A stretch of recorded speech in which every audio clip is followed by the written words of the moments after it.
ਕਮਲ ਸਾਹਿਬ ਤੁਸੀਂ ਆਪਣੇ ਪਿਛੋਕੜ ਬਾਬਤ ਦੱਸੋ। ਮੇਰਾ ਜਨਮ ਹੁਸ਼ਿਆਰਪੁਰ ਦੇ ਜ਼ਿਲ੍ਹੇ ਦੇ ਵਿੱਚ ਇੱਕ ਪਿੰਡ ਜੌੜਾ ਹੋਇਆ ਜੀ। ਉੱਥੇ 8 ਮਾਰਚ 1934 ਨੂੰ ਹੋਇਆ। ਮੁੱਢਲੀ ਵਿੱਦਿਆ ਪਿੰਡ ਦੇ ਸਕੂਲ 'ਚ, ਫਿਰ ਉਹ ਸਾਡੇ ਲਾਗੇ ਘੋੜੇਵਾਹਾ ਪੈਂਦਾ, ਉੱਥੇ ਪੜ੍ਹਦੇ ਰਹੇ। ਤਾਂ ਉੱਥੋਂ ਬਾਅਦ ਫਿਰ ਮੈਂ ਟਾਂਡਾ 6-7 ਮੀਲ ਹੈ, ਸ਼ਾਇਦ 8 ਹੀ ਹੋਵੇ, ਤਾਂ ਉੱਥੇ ਗੌਰਮੈਂਟ ਸਕੂਲ ਸੀ, ਉੱਥੇ ਮੈਂ ਪੜ੍ਹਦਾ ਰਿਹਾ ਜੀ। ਫਿਰ ਉਹ ਤੋਂ ਬਾਅਦ ਜਲੰਧਰ ਆ ਗਏ, ਤਾਂ ਜਲੰਧਰ ਲਾਇਲਪੁਰ ਖਾਲਸਾ ਕਾਲਜ, ਤਾਂ ਉੱਥੋਂ ਮੈਂ ਗ੍ਰੈਜੂਏਸ਼ਨ ਕੀਤੀ। ਫਿਰ MA Punjab university college Hoshiarpur ਤੋਂ, ਤਾਂ BT ਵੀ ਮੈਂ ਕੀਤੀ ਫਗਵਾੜੇ, ਰਾਮਗੜ੍ਹੀਆ ਕਾਲਜ ਫਗਵਾੜੇ ਤੋਂ ਜੀ।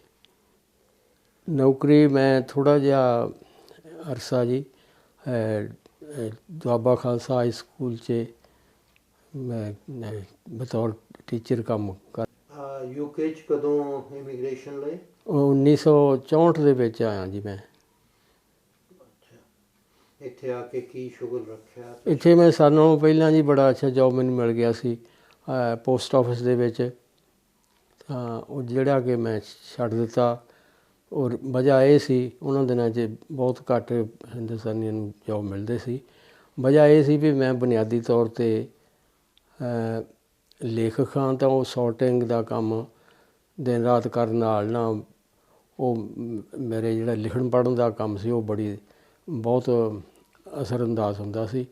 ਤਾਂ ਉਹ ਫਿਰ ਬੁਨਿਆਦੀ ਤੌਰ 'ਤੇ ਮੈਂ ਹਮੇਸ਼ਾ ਹੀ ਜੋਬ ਨੂੰ ਨਹੀਂ ਕਦੀ ਮੁੱਖ ਰੱਖਿਆ। ਆਪਣੀ ਜਿਹੜੀ ਕ੍ਰੀਏਸ਼ਨ ਹੈ, ਜਿੰਨੇ ਜੋਗਾਂ ਵੀ ਆ ਲਿਖਣ ਪੜ੍ਹਨ ਦਾ ਕੰਮ ਰੱਖਿਆ, ਤਾਂ ਉਹ ਮੈਂ ਛੱਡ ਦਿੱਤਾ ਸੀ। ਫਿਰ ਫੈਕਟਰੀਆਂ 'ਚ ਵੀ ਧੱਕੇ ਖਾਧੇ। ਤਾਂ ਫਿਰ ਕਈ ਸਾਲ ਫੈਕਟਰੀਆਂ ਤੋਂ ਕੰਮ ਕਰਨ ਤੋਂ ਬਾਅਦ ਮੈਂ ਪੋਸਟ ਆਫਿਸ 'ਚ ਦੁਬਾਰਾ ਆ ਗਿਆ। ਥੋੜ੍ਹੇ ਸਾਲ ਕੰਮ ਕਰਨ ਤੋਂ ਬਾਅਦ ਫਿਰ ਮੈਂ ਟੀਚਿੰਗ 'ਚ ਚਲਾ ਗਿਆ। ਤਾਂ ਉਹ ਬੜਾ ਜੋਬ ਅੱਛਾ ਸੀ, ਮੈਂ ਇੰਜੋਏ ਵੀ ਕੀਤਾ। ਤਾਂ ਉਹ ਪਰਮਾਤਮਾ ਵੱਲੋਂ ਮੈਨੂੰ ਇੱਜ਼ਤ ਮਾਣ ਵੀ ਬੜਾ ਮਿਲਦਾ ਰਿਹਾ ਐਜ਼ ਏ ਟੀਚਰ। ਪਰਿਵਾਰ ਦੇ ਵਿੱਚ ਪਰਿਵਾਰ ਦੇ ਜੀਆਂ ਬਾਬਤ ਦੱਸੋ। ਪਰਿਵਾਰ, ਮੈਂ ਇੱਥੇ ਆਉਣ ਤੋਂ ਬਾਅਦ 2 ਸਾਲ ਆਪਣੀ ਮਿਸਿਸ ਨੂੰ ਸੱਦ ਲਿਆ ਸੀਗਾ ਜੀ। ਤਾਂ 2 ਬੱਚੇ ਮੇਰੇ, ਉਹਨਾਂ ਦਾ ਜਨਮ ਜਿਹੜਾ ਉੱਥੇ ਦਾ ਸੀ, ਤਾਂ 2 ਬੱਚੇ ਇੱਥੇ ਪੈਦਾ ਹੋਏ, ਯਾਨੀ 2 ਲੜਕੇ ਮੇਰੇ ਆ, 2 ਬੇਟੀਆਂ। ਤਾਂ 2 ਸਾਲ ਬਾਅਦ ਮੈਂ ਸੱਦ ਲਿਆ ਸੀ ਮਿਸਿਸ ਨੂੰ ਜੀ। ਬਸ ਫਿਰ ਇਸ ਤਰ੍ਹਾਂ ਦਿਨ ਗੁਜ਼ਰਦੇ ਰਹੇ। ਅੱਛਾ, ਉਹ ਅੱਜ ਕੱਲ੍ਹ ਤੁਸੀਂ, ਤੁਹਾਡਾ ਜਿਹੜਾ ਰਾਈਟਿੰਗ ਦਾ ਕੈਰੀਅਰ ਆ, ਕਿਹੜੀ ਚੀਜ਼ ਨੇ ਤੁਹਾਨੂੰ ਆਕਰਸ਼ਿਤ ਕੀਤਾ, ਜਿਹਦੀ ਬਾਬਤ ਤੁਸੀਂ ਪਹਿਲਾਂ ਲਿਖਿਆ? ਮੈਂ ਇੱਦਾਂ ਫਿਲੋਸਫੀ ਅਨੁਸਾਰ ਇੱਦਾਂ ਆਪਣੀ ਮੇਰੀ ਜਿਹੜੀ ਹੈ ਸੋਚ, ਜਾਣੀ ਇਹ ਕੁਦਰਤ ਆ ਜੀ, ਕਿਹੜੇ ਪੜਾਅ 'ਤੇ, ਕਿਹੜੇ ਵੇਲੇ, ਕਿਹੜੇ ਸਮੇਂ, ਕਿੱਥੇ ਤੁਹਾਨੂੰ ਕਿਹੜੀ ਹਸਤੀ, ਵਿਅਕਤੀ ਜਾਂ ਮਾੜੇ ਚੰਗੇ ਬੰਦੇ, ਇਸ ਤਰ੍ਹਾਂ ਕਹਿ ਲਓ, ਨੂੰ ਮਿਲਾਉਣਾ।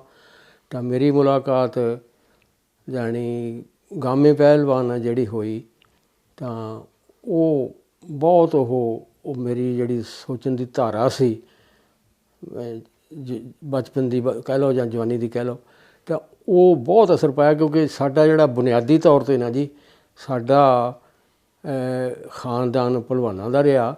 ਉਹਨਾਂ 'ਚੋਂ ਸਿੱਖ ਦੌਰ ਦੇ ਵਿੱਚ ਇੱਕ ਬਾਬਾ ਘਨੱਈਆ ਜੀ ਹੋਏ ਆ। ਤਾਂ ਉਹਨਾਂ ਸਮਿਆਂ 'ਚ ਉਹ ਜਾਣੀ ਇੱਦਾਂ ਆਮ ਹੀ ਕਹਿੰਦੇ ਹੁੰਦੇ ਸੀ ਪਿੰਡਾਂ ਦੇ ਲੋਕ ਵੀ ਇਹਦੇ ਨਾਲ ਲੋਕਲ ਏਰੀਏ 'ਚ ਨਹੀਂ ਕੋਈ ਘੁਲ ਸਕਦਾ, ਇਹਨੂੰ ਹਮੇਸ਼ਾ ਦਰਿਆਓਂ ਪਾਰ ਘੁਲਣਾ ਆਉਂਦੇ। ਇਹਦੇ ਨਾਲ ਦਰਿਆਓਂ ਪਾਰ ਦਾ ਹੁੰਦਾ ਸੀ ਵੀ ਆਰ ਪਾਰ ਦੀ ਲੜਾਈ ਤੋਂ ਮਤਲਬ ਫਾਈਟਿੰਗ ਕਹਿ ਲਓ। ਤਾਂ ਵੀ ਮੈਂ ਤਕੜਾ, ਮੈਂ ਮਤਲਬ ਫਾਈਟਿੰਗ ਇਹ ਹੈ ਨਾ, ਰੈਸਲਿੰਗ ਜਿਹੜੀ ਆ। ਤਾਂ ਉਹ ਅੰਮ੍ਰਿਤਸਰ ਵੱਲੋਂ ਜਾਣੀ ਜਿਹੜਾ ਦਰਿਆ ਤੋਂ ਮਤਲਬ ਇਹ ਬਿਆਸ ਪਾਰ ਕਰਕੇ ਵੀ ਉੱਧਰੋਂ ਮਤਲਬ, ਤਾਂ ਉਹ ਇੰਨਾ ਕੁ ਬਾਬਾ ਘਨੱਈਆ। ਔਰ ਮੋਰ ਓਵਰ ਉਹ ਥਿਓਲੋਜੀਅਨ ਬਹੁਤ ਵੱਡਾ ਤਕੜਾ ਸੀ, ਗ੍ਰੰਥੀ ਸੀ, ਵਿਦਵਾਨ ਸੀ ਬਾਬਾ ਘਨੱਈਆ ਜੀ। ਤਾਂ ਉਹਦਾ ਬੜਾ ਨਾਮ ਸੀ ਜੀ। ਤਾਂ ਉਹ ਫਿਰ ਉਹ ਸਾਡੇ ਖਾਨਦਾਨ ਵਿੱਚ ਇਹ ਐਡਾ ਵੱਡਾ ਭਲਵਾਨ ਹੋਣ ਕਰਕੇ, ਅਤੇ ਜਿਹੜੇ ਸਾਡੇ ਬਾਬਾ ਜੀ ਜਾਂ ਪਿਤਾ ਜੀ ਸੀਗੇ, ਉਹ ਸਾਡੇ ਹਵੇਲੀ 'ਚ ਪਿੰਡ ਜੌੜੇ ਅਖਾੜਾ ਇੱਕ ਬਣਿਆ ਸੀ ਪਿੱਪਲ ਥੱਲੇ, ਜਿੱਥੇ ਕਿ ਪਿੰਡ ਦੇ ਲੋਕ ਜਾਣੀ ਜ਼ੋਰ ਕਰਦੇ ਹੁੰਦੇ ਸੀ, ਗੱਪਸ਼ਪ ਵੀ ਲਾਉਣੀ, ਤਾਂ ਦੂਸਰਾ ਇਹਨੂੰ ਮਤਲਬ ਸ਼ਰਦਾਈਆਂ ਕੋਟਣੀਆਂ ਹੈ ਜੀ। ਉਹ ਬੱਕਰੇ ਬੁਕਰੇ ਲਿਆ ਕੇ ਉਹਨਾਂ ਨੂੰ ਤੇ ਉਹ ਜੋ ਕੁਛ ਵੀ ਪਹਿਲਵਾਨਾਂ ਦੀ ਖੁਰਾਕ ਹੁੰਦੀ ਆ। ਤੇ ਉਹ ਦਿਨ ਇਹਨੇ ਸਾਡੇ ਬਜ਼ੁਰਗਾਂ ਦੇ ਦੋ ਸ਼ੌਕ ਬੜੇ ਅਥਰੇ ਸੀ। ਇੱਕ ਸੀ ਉਹ ਕਵਾਲੀ ਸੁਣਨ ਦੇ ਬੜੇ ਸ਼ੌਂਕੀ ਸੀ। ਦੂਸਰਾ ਇਹਨਾਂ ਵੀ ਪਹਿਲਾਂ ਕਹਾਂ ਵੀ ਮੱਝਾਂ ਨਾ ਕਦੀ ਉੱਧਰੋਂ ਜਗਰਾਵਾਂ ਵੱਲੋਂ ਕਦੀ ਬੀਜ ਦੇ ਏਰੀਏ ਤੋਂ ਉਹਨਾਂ ਨੇ ਜਿਹੜੀਆਂ ਮੱਝਾਂ ਲਿਆ ਕੇ ਨਾ ਜੀ, ਤਾਂ ਬਹੁਤ ਉਹਨਾਂ ਦੀ ਸੇਵਾ ਟਹਿਲ ਕਰਨੀ। ਤਾਂ ਉਹ ਇੱਕ ਉਹ ਜੀ ਇੰਨਾ ਦੁੱਧ ਦਿੰਦੀ ਆ, ਇੰਨਾ ਦੁੱਧ ਦਿੰਦੀ ਆ। ਟਹਿਲ ਸੇਵਾ ਤੋਂ ਮੁਰਾਦ ਪਏ ਇਹਨੇ ਵੀ ਇਕੱਲੇ ਪੱਠੇ ਪਾ ਕੇ ਉਹ ਸਿੰਘਾਂ ਨੂੰ ਕਿੰਨਾ ਚਿਰ ਨਾ ਹਾਲਾਂ ਉਹ ਨਾ ਸ਼ੌਂਕ ਕਿੰਨਾ ਚਿਰ ਉਹਨਾਂ ਨੇ ਨਾ ਉਹ ਮਾਲਿਸ਼ ਤੇ ਜਾਣੀ ਕਰਦੇ ਰਹਿਣਾ। ਤਾਂ ਬਸ ਬਹੁਤ ਸ਼ੌਕ ਸੀਗਾ। ਤਾਂ ਉਹ ਜਦੋਂ ਉਹ ਸ਼ੌਕ ਦੀ ਇੰਤਹਾ ਦੇਖ ਲਓ ਕਿੱਦਾਂ ਇਹ ਦੋਨੇ ਸ਼ੌਕ ਸਾਈਮਲਟੇਨੀਅਸਲੀ ਚੱਲਦੇ ਰਹੇ। ਜਦੋਂ ਉਹਨਾਂ ਨੂੰ ਪਤਾ ਲੱਗੇ ਨਾ ਵੀ ਫਲਾਣੇ ਪਿੰਡ ਛਿੰਝ ਆ ਜਾਂ ਕੋਈ ਭਲਵਾਨਾਂ ਦਾ ਕੋਈ ਦੂਰੋਂ ਨੇੜਿਓਂ ਗੱਪਾਂ ਛੱਪਾਂ ਮਾਰਨ ਆ ਜਾਏ, ਉਹ ਫਿਰ ਮੈਂ ਭਾਵਾਂ ਧਿਆਈ ਮਰ ਜਾਏ ਉਹੀ ਸੇਮ ਮੱਝ। ਅਤੇ ਉਹ ਆਪਣਾ ਨਾ ਜਿਹੜੀ ਭਲਵਾਨਾਂ ਦੀਆਂ ਗੱਲਾਂ ਦਾ ਜਿਹੜਾ ਸੀ ਨਾ ਜੀ ਉਹ ਨਹੀਂ ਸੀ ਉਹ ਆਪਣਾ ਵੀ ਚਲੋ ਵੀ ਹੁਣ ਆਪਣਾ ਗੱਲਬਾਤ ਫੇਕ ਦੇ ਕਰ ਲਾਂਗੇ, ਉਹ ਸਵਾਲ ਹੀ ਨਹੀਂ ਸੀ ਪੈਦਾ ਹੁੰਦਾ। ਤੋ ਮੈਂ ਜਦੋਂ ਛੋਟਾ ਜਿਹਾ ਸਾਂ ਤਾਂ ਮੇਰੀ ਸਾਈਕੀ 'ਚ ਇਹ ਗੱਲ ਮੇਰੇ ਲਈ ਸਮਝਣੀ ਬੜੀ ਔਖੀ ਸੀ ਵੀ ਮੱਝਾਂ ਉਹੀ ਆ ਹਵੇਲੀ 'ਚ ਤਾਂ ਬੰਦੇ ਵੀ ਉਹੀ ਆ, ਪਰ ਹੁਣੇ ਜਾਣੀ ਮਤਲਬ ਅਤੇ ਉਹ ਫਿਰ ਨਾ ਹਾਕਾਂ ਹੂਕਾਂ ਮਾਰੀਆਂ। ਤਾਂ ਉਹ ਫਿਰ ਮਾਈਆਂ ਬੁੜੀਆਂ ਨੂੰ ਵੀ ਪਤਾ ਹੁੰਦਾ ਸੀ ਵੀ ਉਹਨਾਂ ਨੇ ਫਿਰ ਨਾ ਉਹ ਫਿਰ ਅੱਜ ਤਾਂ ਵੀ ਇਹਨਾਂ ਦੀ ਕੋਈ ਭਲਵਾਨਾਂ ਦੀ ਗੱਪਾਂ ਛੱਪਾਂ ਮਾਰੇ ਮਹਿਫਲ ਲੱਗੀ ਆ, ਉਹ ਫਿਰ ਉਹਨਾਂ ਨੇ ਪਾਣੀ ਧਾਣੀ ਜਾਂ ਪੱਠਾ ਤਾਂ ਆਪ ਕਰਨਾ ਇਨਸਟੈਡ। ਅਤੇ ਉਹ ਮੇਰੇ ਲਈ ਇਹ ਫਿਨੋਮੀਨਾ ਸਮਝਣਾ ਬਹੁਤ ਔਖਾ ਸੀ ਬਚਪਨ ਤੋਂ ਵੀ ਗੱਲ ਕੀ ਆ। ਤਾਂ ਬਾਕੀ ਕੁਦਰਤ ਜਾਣੇ ਕਿੱਦਾਂ ਤਾਂ ਉਹ ਮੇਰੇ 'ਚ ਨਾ ਕਰਿਓਸਿਟੀ ਕਹਿ ਲਓ, ਮਤਲਬ ਇਹ ਜਾਣਨ ਦੀ ਵੀ ਰੀਜ਼ਨਿੰਗ। ਤਾਂ ਉਹ ਫਿਰ ਕੁਦਰਤ ਆ। ਮੈਂ ਫਿਰ ਉਹ ਗਾਮੇ ਪਹਿਲਵਾਨ ਜੀ ਨਾਲ ਜਦੋਂ ਮੁਲਾਕਾਤ ਹੋਈ ਤਾਂ ਉਹ ਫਿਰ ਗੱਲਾਂ ਬਾਤਾਂ ਦੇ ਵਿੱਚ ਉਹ ਕਹਿੰਦੇ ਕੀ ਕਰਦੇ ਹੁੰਦੇ ਆ ਕਾਕੇ? ਮੈਂ ਕਿਹਾ ਜੀ ਮੈਂ ਸ਼ਾਇਰ ਹਾਂ। ਤਾਂ ਉਹ ਕਹਿੰਦੇ ਜੀ ਕੋਈ ਕਵਿਤਾ ਸੁਣਾਓ। ਕਵਿਤਾ ਉਹ ਹੁਣ ਬਹੁਤ ਵੱਡੇ ਵਿਅਕਤੀ ਸੀ, ਬਹੁਤ ਵੱਡਾ ਨਾਮ ਸੀ ਸਾਡੇ ਘਰ 'ਚ ਗਾਮੇ ਦਾ, ਕਿੱਕਰ ਸਿੰਘ ਦਾ ਜਾਂ ਦੂਜੇ ਵੱਡੇ ਭਲਵਾਨਾਂ ਦਾ। ਆਮ ਹੀ ਕਥਾਵਾਂ ਕਹਾਣੀਆਂ ਆਮ ਚੱਲਦੀਆਂ ਰਹਿੰਦੀਆਂ ਸੀ। ਉਹ ਮੇਰੇ 'ਤੇ ਬਹੁਤ ਅਸਰ ਸੀ। ਤਾਂ ਉਹ ਮੈਂ ਪ੍ਰਭਾਵਿਤ ਇੰਨਾ ਸੀ। ਤਾਂ ਉਹ ਮੈਨੂੰ ਕੋਈ ਜੀ ਉਹਨਾਂ ਬੜੇ ਜਿੱਦਾਂ ਕਹਿ ਲਓ ਵੀ ਨਰਵਸ ਜਿਹਾ ਬੰਦਾ ਹੋ ਜਾਂਦਾ। ਤਾਂ ਉਹ ਮਤਲਬ ਮੈਨੂੰ ਕੋਈ ਗੱਲ ਨਾ ਹੋਵੇ। ਤਾਂ ਉਹ ਫਿਰ ਮੈਂ ਉਹ ਜੋ ਵੀ ਮਾੜੀ ਮੋਟੀ ਕਵਿਤਾ ਸੀਗੀ ਤਾਂ ਮੈਂ ਕਿਹਾ ਅੱਛਾ ਮੈਂ ਪੰਜਾਬ ਦਾ ਮੁੰਡਾ, ਮੈਨੂੰ ਡੋਲਿਆਂ 'ਤੇ ਮਾਣ, ਮੈਂ ਪੰਜਾਬ ਦਾ ਮੁੰਡਾ, ਕੋਈ ਇਸ ਤਰ੍ਹਾਂ ਦੇ ਸ਼ੇਰ ਸ਼ੁਰ ਕਹਿੰਦੇ ਸ਼ਾਬਾਸ਼। ਪਰ ਕਹਿੰਦੇ ਦੇਖੋ ਠੀਕ ਹੈ ਕਵਿਤਾ ਲਿਖੋ, ਸ਼ਾਇਰੀ ਕਰੋ, ਪਰ ਇਹ ਜਾਣੀ ਜਿਹੜੀ ਸਾਡੀ ਵਿਰਾਸਤ ਹੈ ਭਲਵਾਨਾਂ ਦੀ ਬਹੁਤ ਅਮੀਰ ਹੈ। ਵੀ ਜਾਣੀ ਕਿੱਕਰ ਸਿੰਘ ਐਡਾ ਵੱਡਾ ਪਹਿਲਵਾਨ ਹੋਇਆ ਤੁਹਾਡੇ ਤੋਂ ਹੈ ਨਾ, ਉਹਨਾਂ ਦੀ ਮੁਰਾਦ ਵੀ ਸਿੱਖਾਂ 'ਚੋਂ ਅਸੀਂ ਵੀ ਹਾਂ। ਕੋਈ ਇੱਥੇ ਪਾਕਿਸਤਾਨ 'ਚ ਪੁੱਛਣ ਵਾਲਾ ਕੋਈ ਨਹੀਂ, ਜਾਂ ਸਾਡੀ ਹੈ ਨਾ ਉੱਥੇ ਰਾਜੇ ਸਲਾਮਾਂ ਹੁੰਦੀਆਂ ਸੀ, ਮਾਰ ਪੱਤੇ ਮੁਰੱਬੇ ਮਿਲੇ ਸੀ, ਕੋਠੀਆਂ ਮਿਲੀਆਂ ਸੀ। ਤਾਂ ਉਹ ਫਿਰ ਉੱਥੋਂ ਮੈਨੂੰ ਇੱਕ ਡਾਂਢ ਪਾਉਣ ਵੀ ਮੈਂ ਮਤਲਬ ਇਨਡਾਇਰੈਕਟ ਢੰਗ ਨਾਲ ਨਾ ਤਾਂ ਵੀ ਕੰਮ ਕਰਨਾ ਤਾਂ ਕਰੋ। ਬਲਕਿ ਉਹਨਾਂ ਨੇ ਇੱਕ ਵਾਕਿਆ ਸੁਣਾਇਆ ਵੀ ਜਦੋਂ ਅਸੀਂ ਸਮਾਧ 'ਤੇ ਜਾਂਦੇ ਨਾ ਜੀ ਕਿੱਕਰ ਸਿੰਘ ਦੀ, ਉਹਨਾਂ ਭਲਿਆਂ ਸਮਿਆਂ 'ਚ ਕੋਈ 13-14 ਜਾਂ ਮੇਰੇ ਖਿਆਲ 10 ਤੋਂ ਵੱਧ ਲੱਗਾ ਸੀ, ਔਰ ਕੁਛ ਕਾਰੀਗਰਾਂ ਨੇ ਪੈਸੇ ਵੀ ਨਹੀਂ ਸੀ ਲਏ ਸ਼ਰਧਾ ਮੂਜਬ। ਤਾਂ ਉਹ ਫਿਰ ਵੀ ਇੱਟਾਂ ਦਾ ਦੂਸਰਾ ਤੀਸਰਾ ਖਰਚਾ ਬੜੀ ਵੱਡੀ ਸਮਾਧ ਪਿੰਡ 'ਚ ਘਣੀਏ ਕੇ ਬਣਾਈ ਸੀ। ਅਤੇ ਉਹਨਾਂ ਨੇ ਗਾਮਾ ਜੀ ਨੇ ਇਹ ਵਾਕਿਆ ਸੁਣਿਆ ਵੀ ਅਸੀਂ ਜਦੋਂ ਵੀ ਭਾਈ ਜ਼ਿਆਰਤ ਲਈ ਜਾਂਦੇ ਹਾਂ ਦਰਸ਼ਨ ਕਰਨ, ਉਹਨਾਂ ਦੇ ਹਾਂਜੀ ਵੀ ਜਿੱਥੋਂ ਅਸੀਂ ਜੁੱਤੀ ਕੁਦਰਤੀ ਜ਼ਾਹਰ ਆ ਵੀ ਜੁੱਤੀ ਪਾ ਕੇ ਜਾਂਦੇ ਹੋਣਗੇ, ਤਾਂ ਉਹ ਕਹਿੰਦੇ ਅਸੀਂ ਜਾਣੀ ਉਹਨਾਂ ਦੀ ਸ਼ਰਧਾ ਪੂਰਵਕ ਜਾਣੀ ਜਿੱਥੋਂ ਉਹਨਾਂ ਦੀ ਸਮਾਧੀ ਸਾਨੂੰ ਦਿਸਣ ਲੱਗ ਪਏ ਨਾ, ਉੱਥੋਂ ਅਸੀਂ ਜੁੱਤੀ ਲਾ ਕੇ ਤਾਂ ਆਪਣੇ ਝੋਲੇ ਵਿੱਚ ਪਾ ਕੇ ਨਾ ਅਤੇ ਉੱਥੇ ਪੈਦਲ ਚੱਲ ਕੇ ਜਾਂਦੇ ਰਹੇ ਜ਼ਿਆਰਤ ਲਈ ਮੱਥਾ ਟੇਕਣ। ਤਾਂ ਬੜਾ ਤਾਂ ਉਹ ਨਾ ਮੈਂ ਸਮਝਦਾ ਵੀ ਜਿਹੜੀ ਸਾਡੀ ਉਹ ਮੁਲਾਕਾਤ ਸੀ ਉਹ ਮੇਰੀ ਜਿਹੜੀ ਜ਼ਿੰਦਗੀ ਦੀ ਧਾਰਾ ਸੀ, ਸੋਚ ਵਿਚਾਰ ਸੀ ਜਾਂ ਦੂਸਰਾ ਤੀਸਰਾ, ਤਾਂ ਉਹ ਮੈਂ ਉਹ ਮਤਲਬ ਮਨ 'ਚ ਉਹ ਜਿੱਦਾਂ ਮੈਂ ਤੁਹਾਨੂੰ ਦੱਸਿਆ ਵੀ ਬਚਪਨ 'ਚ ਉਹ ਭਲਵਾਨਾਂ ਦੀਆਂ ਗੱਲਾਂ ਗੁੱਲਾਂ ਤਾਂ ਉਹ ਜੀ ਕਿੱਕਰ ਸਿੰਘ ਨੇ ਉਹ ਕਿੱਕਰ ਪੱਟ ਕੇ ਲੈਣ ਦਾ ਉਹਦੇ 'ਚ ਫਿਰ ਇੱਕ ਵੱਡਾ ਸਾਰਾ ਮੋਛਾ ਜਿਹਾ ਸਿੱਟਤਾ ਇੱਦਾਂ ਦਸ਼ਾਂਗੜ ਜਿਹੀ 'ਚ, ਉਹ ਫਿਰ ਅੱਜ ਤੱਕ ਨਹੀਂ ਕਿਸੇ 'ਤੇ ਤਾਂ ਉਹ ਲੀਜੈਂਡਸ ਕਹਿ ਲਓ ਜਾਣੀ। ਤਾਂ ਉਹ ਮੇਰੇ ਦਿਲ ਦਿਮਾਗ 'ਤੇ ਅਸਰ ਸੀ। ਤਾਂ ਉਹ ਮੈਨੂੰ ਪੱਕਾ ਹੀ ਹੋ ਗਿਆ ਵੀ ਵੀ ਆਹ ਜਾਣੀ। ਔਰ ਹੈਰਾਨੀ ਵਾਲੀ ਗੱਲ ਇਹ ਵੀ ਜਦੋਂ ਆਲੇ ਦੁਆਲੇ ਜਿਉਂ ਮੈਂ ਵਾਧਾ ਫੁੱਲਦਾ ਗਿਆ ਉਮਰ ਦੇ ਹਿਸਾਬ ਨਾਲ ਵੀ, ਦਿਲ ਦਿਮਾਗ ਦੇ ਹਿਸਾਬ ਦੇ ਨਾਲ ਵੀ, ਅਤੇ ਕੋਈ ਐਸੀ ਕਿਤਾਬ ਨਹੀਂ ਸੀ ਵੀ ਜਿਹੜੀ ਇਸ ਮੌਜ਼ੂ 'ਤੇ ਇਸ ਟੌਪਿਕ 'ਤੇ ਜਾਂ ਪਹਿਲਵਾਨੀ ਬਾਰੇ ਮੇਰਾ ਮਤਲਬ ਆ ਵੀ ਮਿਲ ਸਕੇ। ਕਿੱਕਰ ਸਿੰਘ ਆਪਣੇ ਲਾਗੇ ਦੇ ਕਿਤੇ ਜਿੱਦੇ ਸੀ? ਨਹੀਂ ਜੀ, ਸਾਡਾ ਜਿਵੇਂ ਕਿ ਮੈਂ ਦੱਸਿਆ, ਮੇਰਾ ਜਿਹੜਾ ਜਨਮ ਹੁਸ਼ਿਆਰਪੁਰ ਜ਼ਿਲ੍ਹੇ ਦਾ, ਤਾਂ ਇਹ ਕਿੱਕਰ ਸਿੰਘ ਪਹਿਲਵਾਨ ਜੀ ਮਜੈਲ ਸਨ। ਤਾਂ ਇਹਨਾਂ ਦਾ ਪਿੰਡ ਜਿਹੜਾ ਹੈ ਘਣੀਏ ਕੇ, ਉਹ ਪੈਂਦਾ ਜੀ ਇੱਧਰ ਕਸੂਰ ਦੇ ਲਾਗੇ ਜਿਹਾ ਪੈਂਦਾ। ਤਾਂ ਬੜਾ ਹਿਸਟੋਰੀਕਲ ਪਿੰਡ ਹੈ, ਤਾਂ ਉੱਥੇ ਦਾ ਜੀ। ਤਾਂ ਹੋਰ ਮੈਂ ਇੱਦਾਂ ਵੀ ਸਮਝਦਾ ਵੀ ਚਲੋ ਗਮ ਅੱਜ ਕੱਲ੍ਹ ਦਾ ਹੋਇਆ ਕਰਕੇ ਉਹ ਥੋੜ੍ਹਾ ਜਿਹਾ ਪੁਰਾਣਾ ਸੀ। ਤਾਂ ਇਹ 2-3 ਨਾਮ ਕੁਛ ਐਸੇ ਆ ਵੀ ਹਰ ਹਿੰਦੁਸਤਾਨ ਦੇ ਹਰ ਬੱਚੇ ਨੇ ਨਾਮ ਜ਼ਰੂਰ ਸੁਣਿਆ ਹੋਊ, ਗੱਲਾਂ ਬਾਤਾਂ 'ਚ, ਪੇਰੈਂਟਸ ਤੋਂ, ਮਾਪਿਆਂ ਤੋਂ, ਜਾਂ ਦੂਸਰਾ ਤੀਸਰਾ। ਇਹ ਜਾਣੀ ਲੀਜੈਂਡਰੀ ਫਿਗਰਸ ਕਹਿ ਲਓ। ਤਾਂ ਇਹਨਾਂ ਦਾ ਜੀ ਬੈਕਗਰਾਊਂਡ ਜਿਹੜੀ ਉਹ ਕਿੱਕਰ ਸਿੰਘ ਦੀ ਪਿੰਡ ਸੀਗਾ, ਉਹ ਘਣੀਏ ਕੇ ਸੀ। ਸੰਧੂ ਗੋਤ ਦੇ ਜ਼ਿਮੀਂਦਾਰ ਘਰਾਣੇ ਨਾਲ ਇਹਨਾਂ ਦਾ ਸੰਬੰਧ ਹੈ। ਬਹੁਤ ਵੱਡੇ ਪਹਿਲਵਾਨ ਹੋਏ, ਬਲਕਿ ਜਦੋਂ ਗੋਰਿਆਂ ਨੇ ਕਬਜ਼ਾ ਕੀਤਾ ਆਪਣੇ ਪੰਜਾਬ 'ਤੇ, ਤਾਂ ਉਹ ਇਹਨਾਂ ਨੇ ਸਾਰਿਆਂ ਨਾਲੋਂ ਪਹਿਲਾ ਟਾਈਟਲ ਗ੍ਰੈਜੂਅਲੀ, ਪਹਿਲਾਂ ਤਾਂ ਬੜਾ ਸਮਾਂ ਜਿਹੜਾ ਆ ਰੌਲੇ ਰੱਪਿਆਂ ਦਾ, ਲੜਾਈ ਝਗੜਿਆਂ ਦਾ, ਜਾਣੀ ਇੱਦਾਂ ਕਹਿ ਲਓ ਸ਼ਾਂਤਮਈ ਨਹੀਂ ਸੀ। ਤਾਂ ਕੋਈ ਔਰਗਨਾਈਜ਼ਡ ਕਿਸਮ ਨਾਲ ਦੰਗਲ ਨਹੀਂ ਹੋ ਸਕੇ ਜਾਂ ਹਾਂਜੀ। ਅਤੇ ਇਹਨਾਂ ਨੇ ਸਾਰਿਆਂ ਨਾਲੋਂ ਪਹਿਲਾਂ ਜਿਹੜਾ ਰੁਸਤਮ-ਏ ਹਿੰਦ ਦਾ ਖਿਤਾਬ ਕਿੱਕਰ ਸਿੰਘ ਨੂੰ ਦਿੱਤਾ।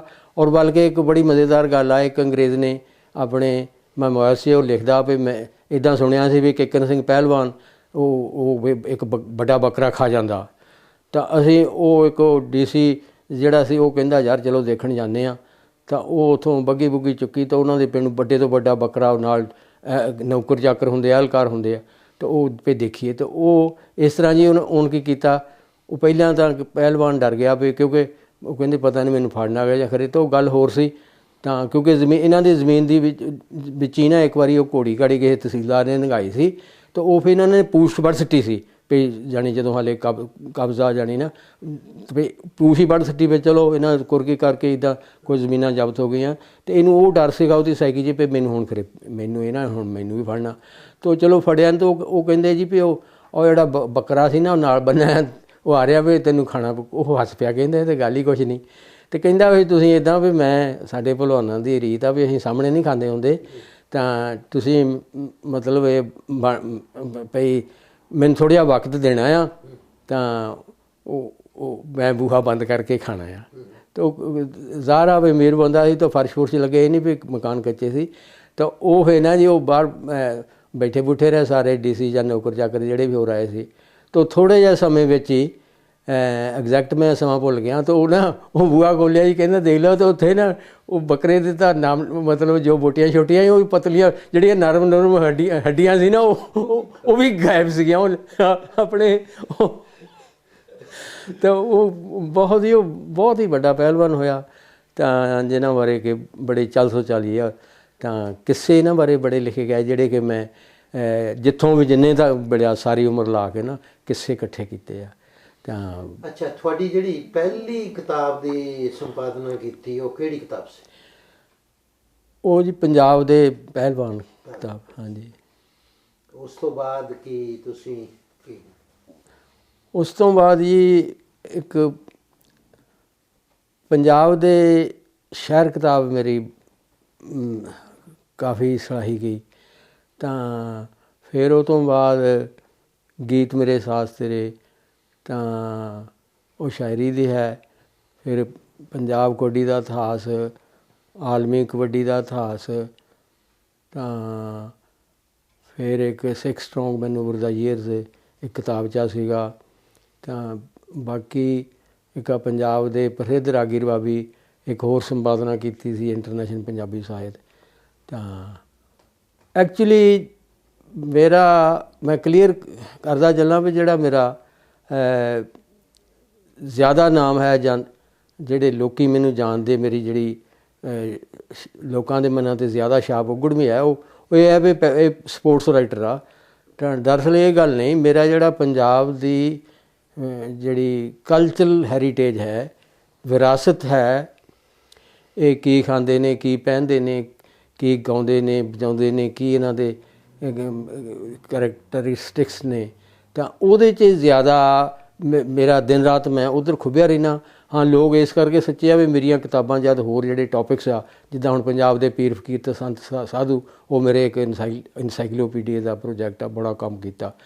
ਜਦ ਛਪਿਆ ਨਹੀਂ ਜਾਂ ਲੋਕੀ ਕਿੱਦਾਂ ਹਿਸਾਬ ਲਾਉਣ। ਅਤੇ ਦੈਨ ਅਗੇਨ ਉਹ ਜਿਹੜੀ ਹੁਣ ਮੇਰੀ ਜਿਹੜੀ ਲੇਟੈਸਟ ਕਿਤਾਬ ਆ, ਪੰਜਾਬ ਦੇ ਪ੍ਰਸਿੱਧ ਰਾਗੀ ਰਬਾਬੀ, ਉਹ ਜਿਹੜਾ 1604 'ਚ ਪਹਿਲਾ ਕੀਰਤਨ ਹੋਇਆ ਅੰਮ੍ਰਿਤਸਰ ਸਾਹਿਬ ਦਰਬਾਰ ਸਾਹਿਬ, ਅਤੇ ਉਹ ਤੋਂ ਲੈ ਕੇ 3-4 ਸਦੀਆਂ ਦਾ ਵਿਰਸਾ ਜਿਹੜਾ ਹੈਗਾ ਰਾਗੀ ਰਬਾਬਿਆਂ ਦਾ, ਜਿਹੜੇ ਸਿੱਧਾ ਗਾਉਂਦੇ ਉਹਨਾਂ ਨਾਲ ਮੇਰਾ ਕੋਈ ਦੂਰ ਦਾ ਵਾਸਤਾ ਵੀ ਨਹੀਂ। ਕਲਾਸੀਕਲ ਅੰਗ ਦੇ ਜਿਹੜੇ ਕੀਰਤਨਕਾਰ ਹੋਏ ਆ, ਜਿਹੜੇ ਕਿ ਤਾਂਤੀ ਸਾਜ਼ਾਂ ਦੇ ਨਾਲ, ਜਿਸ ਤਰ੍ਹਾਂ ਕਿ ਗੁਰੂ ਸਾਹਿਬਾਨ ਨੇ ਜਾਣੀ ਜੋ ਕੁਛ ਵੀ ਸਾਡੇ ਲਈ ਨਿਰਧਾਰਿਤ ਕੀਤਾ ਹੋਇਆ, ਕਿਹੜੇ ਸਾਜ਼ ਵੱਜ ਸਕਦੇ, ਕਿਹੜੇ ਨਹੀਂ, ਤਾਂ ਉਹ ਮੇਰੇ ਸਪੈਸ਼ਲ ਫੀਲਡ ਆਫ ਇੰਟਰਸਟ ਰਿਹਾ। ਅਤੇ ਉਹ ਕਿਤਾਬ ਵੀ ਕੀ ਇੰਡੀਆ 'ਚ ਅਤੇ ਕੀ ਪਾਕਿਸਤਾਨ 'ਚ ਸ਼ਾਇਦ ਤੁਹਾਡੀ ਨਜ਼ਰ 'ਚ ਗੁਜ਼ਰੀ ਕਿ ਨਹੀਂ, ਤਾਂ ਉਹਨੂੰ ਮੁੱਕਦੀ ਗੱਲ ਵੀ ਆਪਣੇ ਟੌਪਿਕ ਦਾ ਇਨਸਾਈਕਲੋਪੀਡੀਆ ਕਰਾਰ ਦਿੱਤਾ ਲੋਕਾਂ ਨੇ। ਕਬੱਡੀ ਦਾ ਫਿਊਚਰ ਅਤੇ ਕਬੱਡੀ ਵਿੱਚ ਕੀ ਵਿਚਰ ਰਿਹਾ ਇਹਦੀ ਬਾਬਤ ਦੱਸੋ। ਮੈਂ ਤਾਂ ਜੀ ਕਬੱਡੀ ਦੇ ਫਿਊਚਰ ਬਾਰੇ ਬਹੁਤ ਉਦਾਸ ਹਾਂ। ਬਹੁਤ ਬੇੜਾ ਗਰਕ ਹੋ ਚੁੱਕਾ।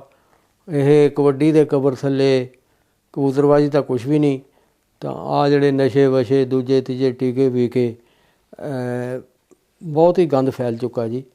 ਤਾਂ ਇੰਨਾ ਕੁ ਮੈਂ ਅਪਸੈਟ ਹਾਂ। ਮੈਂ ਤਾਂ ਆਹ ਮੈਚ ਮੂਚ ਨਹੀਂ, ਮੇਰਾ ਦਿਲ ਹੀ ਨਹੀਂ ਕਰਦਾ, ਕਿਉਂਕਿ ਮੈਂ ਕਬੱਡੀ ਜਿਹੜੀ ਦੇਖੀ ਆ ਰਾਈਟ ਫਰੋਮ ਦਾ ਬਿਗਨਿੰਗ, ਜਦੋਂ ਪਾਕਿਸਤਾਨ ਦਾ ਪਹਿਲਾ ਮੈਚ ਹੋਇਆ, ਉਹ ਜਿਹੜੇ ਪਲੇਅਰ ਸੀਗੇ, ਖਿਡਾਰੀ ਸੀਗੇ, ਉਹ ਸ਼ੌਂਕ ਦੇ ਨਾਲ ਖੇਡਦੇ ਸੀ। ਬਨੈਣ ਮਿਲ ਗਈ, ਕੋਈ ਮਾੜਾ ਜਿਹਾ ਬਕਸਾ ਟੈਚੀ ਮਿਲ ਗਿਆ, ਸਾਬਣਦਾਨੀ ਮਿਲ ਗਈ, ਸਾਬਣ ਦੇ ਅੰਦਰ, ਅਤੇ ਉਹਨਾਂ ਨੂੰ ਆਪਣਾ ਜੁੱਸਾ ਕਮਾਉਣ ਦੀ ਜਾਂ ਆਪਣੀ ਤਾਕਤ ਦਿਖਾਉਣ ਦੀ ਜਾਣੀ ਰੀਅਲ ਤਮੰਨਾ ਸੀ। ਤਾਂ ਉਹਨਾਂ ਦਾ ਜਿਹੜਾ ਮੁੱਖ ਅੰਗ ਸੀ ਪੈਸਾ ਨਹੀਂ ਸੀ। ਚਲੋ ਉਹਨਾਂ ਸਮਿਆਂ ਮੌਜੂਦ, ਮੈਂ ਇਹ ਨਹੀਂ ਕਹਿੰਦਾ ਵੀ ਨੌਜਵਾਨਾਂ ਨੂੰ ਆਹ ਜਿਹੜੇ ਟੈਚੀ ਪਰ ਪਾਉਂਡ ਜਾਂ ਡਾਲਰ ਨਹੀਂ ਮਿਲਣੇ ਚਾਹੀਦੇ, ਮੇਰਾ ਬਿਲਕੁਲ ਨਹੀਂ ਪੁਆਇੰਟ। ਇਹਨਾਂ ਦੀਆਂ ਵੀ ਲੋੜਾਂ ਥੋੜ੍ਹਾ ਆ, ਇਹਨਾਂ ਨੂੰ ਵੀ ਕਾਰਾਂ ਚਾਹੀਦੀਆਂ। ਨੌਜਵਾਨਾਂ ਨੂੰ ਮੈਕਸੀਮਮ ਇਹਨਾਂ ਦੀ ਹੌਸਲਾ ਅਫਜ਼ਾਈ ਹੋਣੀ ਚਾਹੀਦੀ, ਉਹ ਗੱਲ ਨਹੀਂ। ਤਾਂ ਮੈਂ ਤਾਂ ਬਹੁਤ ਅਪਸੈਟ ਹਾਂ ਜੀ, ਉਪਰਾਮ ਕਹਿ ਲਓ, ਬਹੁਤ ਦੁਖੀ ਹਾਂ ਵੀ ਕਬੱਡੀ ਨਸ਼ਿਆਂ ਤੋਂ ਬਗੈਰ ਨਹੀਂ ਖੇਲੀ ਜਾ ਸਕਦੀ। ਜੇ ਪੈਸੇ ਇੰਨੇ ਦਓਗੇ ਤਾਂ ਖੇਲੂਗਾ ਨਹੀਂ, ਕੀ ਗੱਲਾਂ ਜੀ ਇਹ। ਤਾਂ ਇਹ ਧੰਦਾ ਮਤਲਬ ਇਹਦੇ ਕਬਰ ਥੱਲੇ ਇੰਡੀਆ 'ਚ ਕੀ ਤਾਂ ਬਾਹਰ ਕੀ, ਇਹ ਕੁਛ ਆ। ਹੁਣ ਦੇਖ ਲਓ, ਮੈਂ ਜਦੋਂ ਐਜ਼ ਏ ਮੈਨੇਜਰ ਗਿਆ, ਤੁਸੀਂ ਉਹ ਮੈਨੂੰ ਤਾਂ ਹੁਣ ਸਾਨੂੰ ਵੀ ਐਗਜ਼ੈਕਟ ਯਾਦ ਨਹੀਂ, ਤਾਂ ਉਹ ਮੁੰਡੇ ਕੀ ਮਿਆਰ ਸੀਗਾ ਖੇਲਣੇ ਦਾ, ਦੂਜਾ ਤੀਜਾ, ਉਹ ਗੱਲ ਜੁਦੀ ਆਵੇ। ਸਮੇਂ ਨੇ ਹਮੇਸ਼ਾ ਬਦਲਣਾ। ਤਾਂ ਪਰ ਇਹ ਟਰੈਂਡ ਤੁਸੀਂ ਆ ਕਬੱਡੀ ਦੇ ਫਿਊਚਰ ਬਾਰੇ ਜਾਂ ਉਹ ਤੁਸੀਂ ਸਵਾਲ ਮੈਨੂੰ ਕੀਤਾ ਸੀ, ਤਾਂ ਮੈਂ ਤਾਂ ਜੀ ਉਹਦੇ ਨਾਲ ਸੈਟਿਸਫਾਈ ਬਹੁਤ ਦੂਰ ਦੀ ਗੱਲ ਆ। ਬਹੁਤ ਹੋਰ ਤਰ੍ਹਾਂ ਹੀ ਆ, ਡਰਿਆ ਜਿਹਾ ਸੋਚਦਾ ਵੀ ਕਿ ਇਹਨੂੰ ਸਾਡੀ ਮਨੋਰਥ ਹੋਰ ਸੀ ਗੱਲ ਦਾ। ਕਬੱਡੀ ਅਸੀਂ ਤਾਂ ਕਹਿੰਦੇ ਆਪਾਂ ਓਲੰਪਿਕ 'ਚ ਖੜਨੀ ਹੈ ਜੇ ਬੋਲੇ। ਫਿਰ ਤੁਸੀਂ ਦੇਖ ਲਓ ਬੱਚੇ ਲੜ ਪੈਂਦੇ, ਬੱਚੇ ਰੈਫਰੀ ਨੂੰ ਗਾਲੋ ਵਾਲੀ, ਡਿਸਿਪਲਿਨ ਕੋਈ ਨਹੀਂ, 2 ਵਜੇ ਸ਼ੁਰੂ ਮੈਚ ਕਰਦੇ ਆ। ਈਵਨ ਵੱਡੇ ਇੰਟਰਨੈਸ਼ਨਲ ਮੈਚਾਂ 'ਤੇ ਵੀ ਉਹ 2 ਮਾਈ ਦਾ ਲਾਲ ਹੀ ਹੋਊਗਾ, ਕਰਾ ਦਊ। ਅਤੇ ਕਾਹਦੇ ਨਾਲ ਖੜਨਾ ਜੀ। ਦੇਖੋ ਨਾ, ਹੁਣ ਅਸੀਂ ਇਹਨਾਂ ਮੁਲਕਾਂ 'ਚ ਇੰਨੇ ਸਾਲ ਰਹਿ ਕੇ, ਇੱਥੇ ਗੇਮਾਂ ਦੇਖ ਕੇ, ਰੋਜ਼ ਵਿਚਰ ਕੇ ਰਹਿ ਕੇ, ਤਾਂ ਡਿਸਿਪਲਿਨ ਆਈ ਡੋਂਟ ਥਿੰਕ ਕੋਈ ਗੱਲ ਅਸੀਂ ਕੋਈ ਜ਼ਿਆਦਾ ਇੰਪਰੂਵ ਕੀਤਾ ਹੋਊਗਾ। ਮੈਂ ਸਮਝਦਾ ਡੀ ਜਨਰੇਸ਼ਨ ਜ਼ਿਆਦਾ ਹੋ ਗਈ, ਗਿਰਾਵਟ ਜ਼ਿਆਦਾ ਆ ਗਈ ਆ। ਮੇਰਾ ਤਾਂ ਇੱਦਾਂ ਹੈ ਜੀ। ਫਿਊਚਰ ਕੀ ਲੱਗਦਾ? ਫਿਊਚਰ ਦੇਖੋ ਜੀ, ਸਾਡੇ ਹੱਡਾਂ 'ਚ ਰਚੀ ਆ, ਕਿਉਂਕਿ ਕਿਤੇ ਕਥਾਰਸਿਸ ਹੁੰਦਾ ਪੰਜਾਬੀਆਂ ਦਾ। ਬੰਦੇ ਜਾਂਦਾ ਅਗਲੇ ਦੇ ਖੇਤਰ 'ਚ, ਉਹ ਕਹਿੰਦਾ ਮੇਰਾ ਏਰੀਆ, ਮੈਂ ਨਹੀਂ ਵੜਨ ਦੇਣਾ। ਅਗਲਾ ਨੱਠ ਕੇ ਆਉਂਦਾ ਪਿਆ, ਉਹ ਮਾਰਤਾੜੀ ਆ ਇੱਕ, ਜਿੱਦਾਂ ਇੱਕ ਮੁਲਕ ਵਿੱਚ ਦੂਸਰੇ ਮੁਲਕ ਇੱਦਾਂ ਸਮਥਿੰਗ। ਤਾਂ ਉਹ ਇਸ ਤਰ੍ਹਾਂ ਆ ਵੀ ਇਹ ਬੰਦ ਤਾਂ ਨਹੀਂ, ਮਤਲਬ ਕਬੱਡੀ ਤਾਂ ਹਮੇਸ਼ਾ ਰਹੂਗੀ ਪੰਜਾਬੀਆਂ ਦੇ ਨਾਲ, ਕਿਉਂਕਿ ਇਹਨਾਂ ਦੇ ਬਲੱਡ 'ਚ ਆ। ਪਰ ਜਿੰਨੀ ਕਿ ਹੁਣ ਗਿਰਾਵਟ 'ਚ ਜਾ ਚੁੱਕੀ ਆ, ਉਹਦੇ ਬਾਰੇ ਹੁਣ ਇੰਡੀਆ ਕਰਾਏ, ਵਰਲਡ ਕੱਪ ਕਰਾਏ ਆ, ਠੀਕ ਆ। ਉਹਨਾਂ ਨੇ ਆ ਟੈਸਟ ਉਸ ਲੈਣੇ ਸ਼ੁਰੂ ਕੀਤੇ, ਕੋਈ ਮਾੜਾ ਮੋਟਾ ਹੋਇਆ ਸ਼ੁਰੂ ਕੰਮ। ਬਲਕਿ ਹੁਣ ਵੀ ਉਹ ਮੈਂ ਇੱਦਾਂ ਅਖਬਾਰਾਂ 'ਚ ਮਾੜਾ ਮੋਟਾ ਦੇਖਿਆ ਸੀ ਵੀ ਇੱਧਰ ਆਉਣ ਨਹੀਂ ਦਿੱਤੇ, ਇਸ ਕਰਕੇ ਨਹੀਂ ਆਉਣ ਦਿੱਤੇ। ਤਾਂ ਥੋੜ੍ਹਾ ਬਹੁਤਾ ਸ਼ਾਇਦ ਇਹਨਾਂ ਨਾਲ ਠੱਲ ਪਵੇ। ਪਰ ਜ਼ਿਆਦਾ ਕੰਮ ਨਾ ਜ਼ਿਆਦਾ ਖਰਾਬ ਹੋ ਚੁੱਕਾ ਆ। ਬਹੁਤ ਜ਼ਿਆਦਾ ਮਿਹਨਤ ਕਰਨ ਦੀ ਲੋੜ ਆ ਸੁਧਾਰ ਲਈ।